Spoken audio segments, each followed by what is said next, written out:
नमस्कार। देखिए, उत्तर प्रदेश की राजनीति अब ऐसे मुकाम पर पहुंच गई है, अगर इसको अभी ना संभाला गया तो बीजेपी का राजनीतिक नुकसान होना तय है और सबसे बड़ा फायदा होगा अखिलेश यादव का। यही कारण है कि अखिलेश यादव आजकल बेहद खुश हैं और बीजेपी के जो शुभचिंतक है वे उदास दिखाई दे रहे हैं, लेकिन जो नेता हैं वो अपनी अपनी जो है तिकड़मों में अपने अपने स्कोर को सेटल करने में, दुश्मनी निकालने में इतने मशगूल हैं कि उनको पार्टी का हित दिखाई नहीं दे रहा है। क्या घटनाक्रम है पूरा और क्या इसमें होने जा रहा है अब वो आपको सारा बताऊंगा मैं उसके अंदर। आप वीडियो बने रही, ज़्यादा लंबी वीडियो नहीं है। सबसे पहले तो आपका बहुत बहुत धन्यवाद, इतनी जल्दी आपने इतने सब्सक्राइबर किए, और जिन्होंने चैनल सब्सक्राइब नहीं किया वो भी सब्सक्राइब कर लीजिए। और देखो, पिछली खबर भी सही साबित हुई। ये सबसे ज़्यादा खुशी की बात है कि आपके भरोसे पर हम खरे उतर रहे हैं। चलिए अब ये वीडियो देखते हैं, नहीं किया तो सब्सक्राइब कर लीजिएगा आप। चलिए तो बात करते हैं वीडियो में अब खबर की बात। देखिए, खबर आपके पास लगभग उड़ते उड़ते आई चुकी है, देखी भी होगी आपने इधर उधर, कि जो शंकराचार्य अभी मुक्तेश्वरानंद है, इनके खिलाफ पोस्को में एफआईआर हुई है। बात एफआईआर की नहीं है। एफआईआर तो देखो, देश में संविधान कानून का राज है, एफआईआर तो कोई भी करा सकता है किसी के खिलाफ भी। बात होती है इसलिए पुलिस जांच की, जो पुलिस किधर का रुख होती है, पुलिस का क्या रुख होता है। देखिए, जिसने अभी मुक्तेश्वरानंद के खिलाफ एफआईआर कराई है, शंकराचार्य के खिलाफ एफआईआर कराई है, जो आशुतोष ब्रह्मचारी जो अपने आप को बताता है, ये गैंगस्टर एक्ट में रह चुका है। इसके खिलाफ मामले हैं। शामली जिले का जो है ना, ये जिला बदर है। और ऐसे आदमी ने बच्चों के लिए इस पे आरोप लगाया है शंकराचार्य पे कि उन्होंने यौन शोषण बच्चों का किया है। और इसके लिए देखिए सिस्टम समझिए कैसे काम करता है। इन्होंने सबसे पहले एक दिन पहले वहाँ जो प्रयागराज में थाने में कंप्लेंट दी, अगले दिन जो है चिट्ठी से जो है ना प्रयागराज के कमिश्नर को भेजी शिकायत, अगले दिन ये कोर्ट में गया। ये सिस्टम होता है, ये लॉ परमिट करता है कि आप सारे रास्ते जो है बंद कर दो और एफआईआर करानी पड़ेगी। तो कोर्ट कहता है कि मेरे पास दबाओ, जो तुम्हारे पास सारे रास्ते बंद हुए। तो इसने पहले दिन जो थाने में कंप्लेंट दी, अगले दिन जो चिट्ठी से जो है प्रयागराज के जो है कमिश्नर को भेजी, ईमेल भेजी, और अगले दिन कोर्ट में चला गया कि मैं ईमेल भेज चुका, चिट्ठी भेज चुका। तो अब प्लान के तहत ये सब कुछ किया जा रहा है, ऐसा प्रतीत होता है। देखो, असली बात तो जांच में सामने आएगी। लेकिन एक हिस्ट्री शीटर, एक जिसके ऊपर मुकदमे हैं, जिसके ऊपर बल्कि एक विधवा के साथ भी उनके साथ गलत हरकत करने का आरोप है, जमीन हर तरह के आरोप है, शामली जिले का जो है ये स्टेट रह चुका है, तो पुलिस के कार्य प्रणाली को वो जानता है। तो उसने ये मुकदमा दर्ज करा दिया है और इसमें अंदर जो है बच्चों के जरिए शंकराचार्य के ऊपर आरोप लगाए गए हैं। तो कोर्ट का आदेश मिलते ही पुलिस ने मुकदमा दर्ज कर लिया, एफआईआर कर ली। जैसे मैंने पहले कहा कि एफआईआर का इशू नहीं है, इशू है कि पुलिस इसको कैसे डील कर रही है। देखिए, कोर्ट जो 156(3) होती है, जिसमें मतलब अगर पुलिस एफआईआर ना कर रही हो तो कोर्ट में जा सकता है। और पुलिस कोर्ट 156(3) के तहत मतलब एक्ट के तहत तो पुलिस को आदेश देते हैं कि भाई आप एफआईआर दर्ज करो।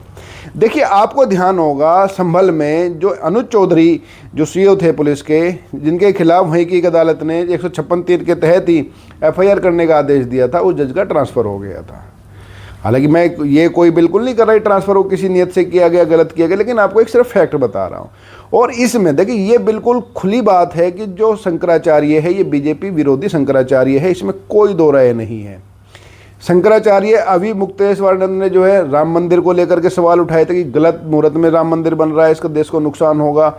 स्वामी जो अभी मुक्तेश्वर शंकराचार्य जो अभी मुक्तेश्वरानंद है, इन्होंने जो है योगी के ऊपर सवाल उठाए हैं। इसमें कोई दो राय नहीं है। कांग्रेस के समर्थक ये माने जाते हैं, और ख़ास करके जब इन्होंने जो है राम मंदिर के जो निर्माण मुद्दे पर जो है ना बीजेपी का विरोध किया था, तब कांग्रेस ने इनको हाथों हाथ लपका था। हालांकि एक चीज़ और मैं बताया था, ये बीजेपी के विरोधी जरूर है, लेकिन इन्होंने राहुल गांधी को भी हिंदू मानने से मना कर दिया था और राहुल गांधी के खिलाफ भी बेहद सख्त टिप्पणी की थी कि जो हमारा समर्थन नहीं करे, गोहत्या बंद करवाना चाहते हैं। ये पूरे देश में शंकराचार्य चाहते हैं गोहत्या बंद हो, और गोहत्या बंद होने के लेते ही इन्होंने जो है राहुल गांधी पे भी इनको हिंदू मानने से मना कर दिया था और बड़ा तीखा हमला किया था। तो शंकराचार्य वैसे तो बीजेपी विरोधी है, लेकिन बख्शा इन्होंने कांग्रेस को भी नहीं है, और इनके ऊपर एक बार लाठीचार्ज अखिलेश यादव की सरकार में वाराणसी में हो भी चुका है।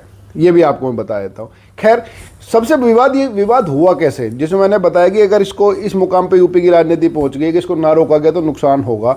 नुकसान कैसे होगा? देखिए, कानून के काम करने में किसी को कोई हर्ज नहीं होना चाहिए। जो भी सम्मान करता है देश के कानून का, संविधान का, उसको कानून का सम्मान करना चाहिए।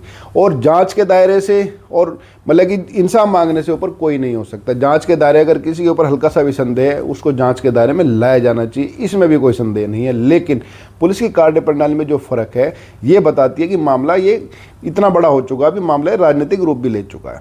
देखिए, आप सब कुछ जानते ही हैं कि जो प्रयागराज में जो माघ मेला हुआ था, उसमें शंकराचार्य की और पुलिस की भिड़ंत हुई थी।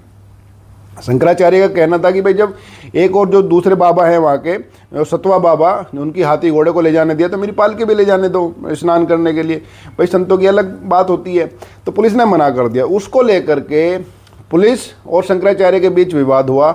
उसमें जो है ना मुख्यमंत्री योगी आदित्यनाथ भी कूदे। हालांकि मुख्यमंत्री योगी आदित्यनाथ ने सीधे तौर पे कुछ नहीं कहा, लेकिन एक भाषण में योगी आदित्यनाथ ने शंकराचार्य को कालनेमी बता दिया।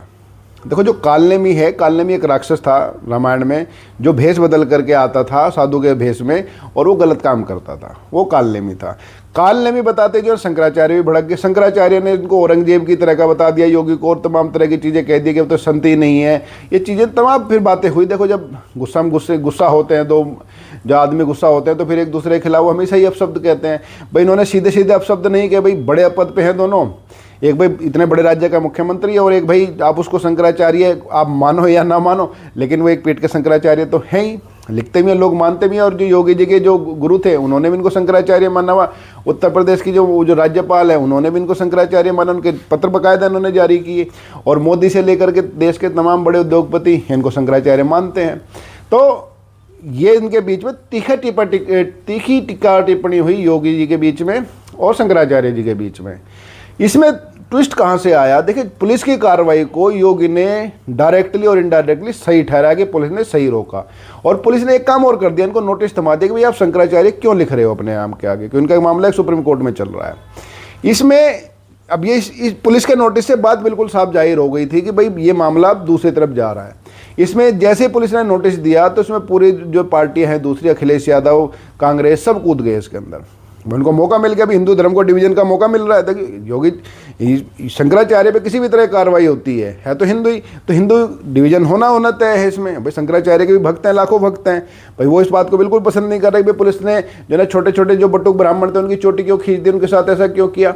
हालांकि चोटी खींचने वाले प्रकरण को बीजेपी ने शांत कराने के लिए जो उप मुख्यमंत्री हैं ब्रजेश पाठक, इनके जरिए कोशिश भी की। और ब्रजेश पाठक ने जब अभी मोहन भागवत लखनऊ गए हुए थे तो ब्रजेश पाठक ने अपनी कोठी पर जो सरकारी आवास होता है 101 बटुक ब्राह्मण, मतलब बटुक ब्राह्मण का मतलब होता है जो छोटे जो बच्चे होते हैं जो संन्यास ले लेते हैं, जो बटुक ब्राह्मण उनको कहते हैं, तो उनका बड़ा सम्मान किया, गले में फूल माला पहनाई। और उन्होंने खुद कहा कि भाई जिन्होंने चोटी खींची उनको पाप लगेगा। एक तरह से सीधा सीधा बोला ये अब सरकार के बीच में डिवीजन है, सरकार का जो मुखिया वो कहता है ये कालनेमी है, और जो सरकार का जो उप मुखिया कहता है ये भगवान समान है। ये बात तो केशव प्रसाद मौर्य ने भी कही, जो दूसरे उप मुख्यमंत्री हैं। इस बात को संभालने की कोशिश हुई, लेकिन इस FIR ने ये पूरा का पूरा मामला खराब कर दिया है।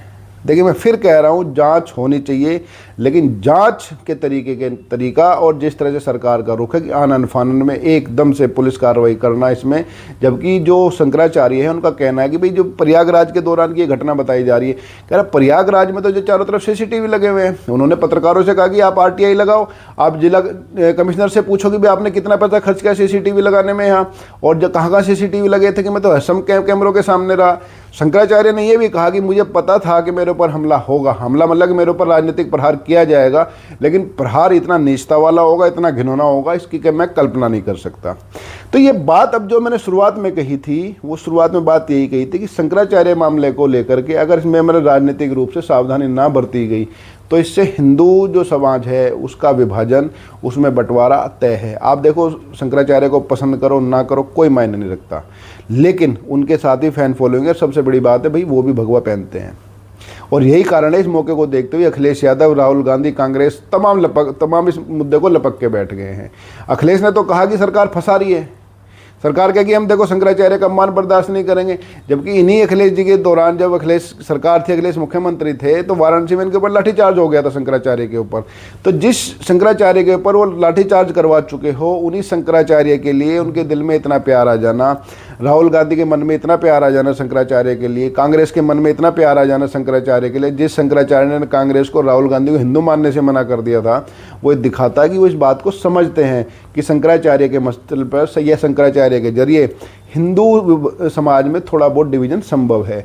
और देखिए चुनाव जो होता है ना 2 या 3% का ही होता है भले परसेंटेज में, और पूरी PDA मतलब जो अखिलेश यादव, राहुल गांधी, जो पूरी कांग्रेस और जो SPN की पूरी कोशिश है कि शंकराचार्य के बहाने कि 2-3% का भी अगर डिफरेंस आ गया तो मामला उत्तर प्रदेश में उल्टा हो सकता है।